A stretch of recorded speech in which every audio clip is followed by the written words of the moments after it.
Arkadaşlar merhaba. Bugün size i30'un göğüs panelinde bazı bölgelerde gelen gıcırtı sesleri nasıl giderilir bunu anlatmaya çalışacağım.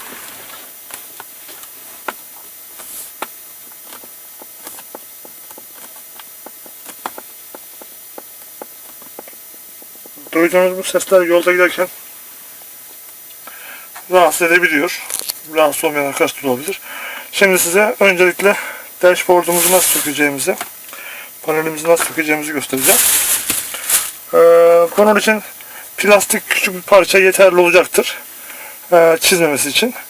Plastik parçamızı iç kısımdan böyle hafif kanırtarak dashboard'un ilk parçasını açıyoruz. Evet.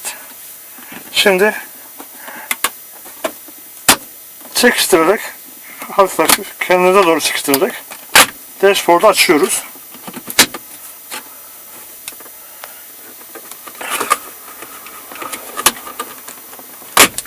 Evet arkadaşlar.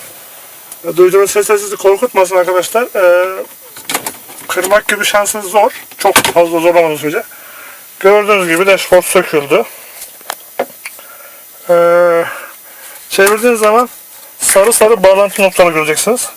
Yapacağımız işlem bu sarı bağlantı noktalarını gördüğünüz küçük ufak süngerlerden takmak. Küçük maket bıçağı yardımıyla bu büyüklükte keserek bağlantı noktalarını uygulayacağız. Gerekli gördüğünüz geceden kısımlar varsa şu kısımlar falan kendiniz de tekrar ekleyebilirsiniz. Ya da şuralar. Evet, buralarda gıcırtı oluyor. Ben buraya eklemeyi planlıyorum mesela arkadaşlar. Evet, şimdi müsaadenizle ben bağlantı noktalarına plastik parçalarını ekleyeceğim. Birazdan tekrar görüşürüz.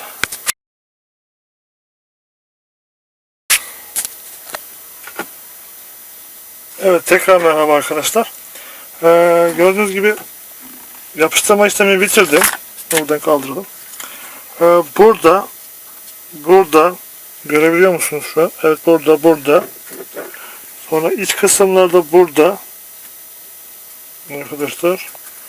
Buraya temas edecek yerleri seçebilirsiniz arkadaşlar. Önemli olan yer asıl bağlantı noktalarının uçlarıydı.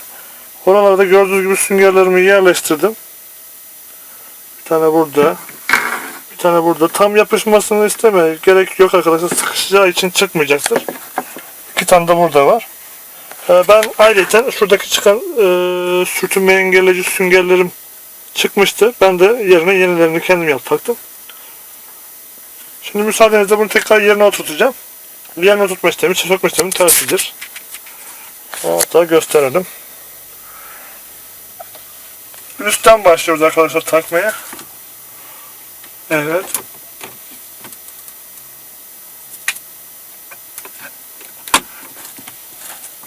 Evet. Burası tamamdır. Şimdi hafif baskı uygulayarak yerine oturtmaya başlayalım.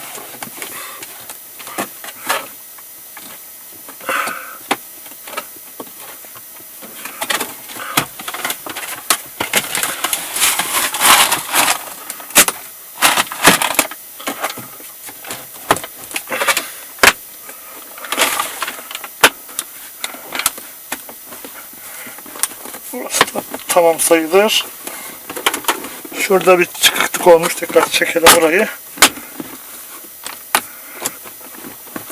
Evet.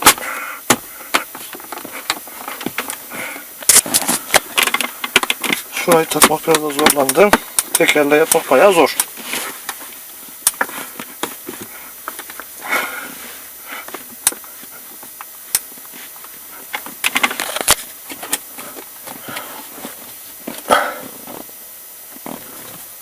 Da boşluk mu kaldı? Hayır.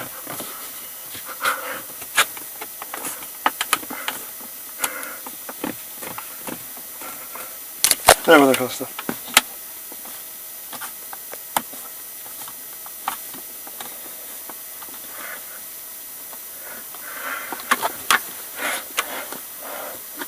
Şu anda hazır.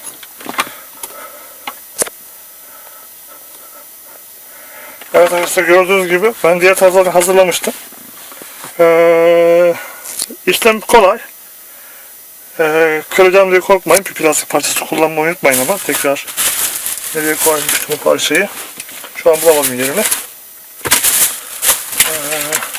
Bir plastik parçası vasıtasıyla içten dışa doğru ittirerek bu kısımları çıkarıyoruz. En son bu kısmı çıkarıyoruz.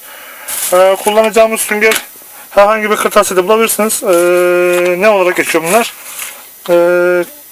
Sandalyelerin masaların altına kaydırma sünger olarak geçiyor. En incesini alırsanız kalınlığı şu miktarda falan alırsanız işinizi görecektir. Evet arkadaşlar, benim anlatacaklarım bu kadar. Daha sonraki işlemlerimizde görüşmek üzere. Hoşça kalın.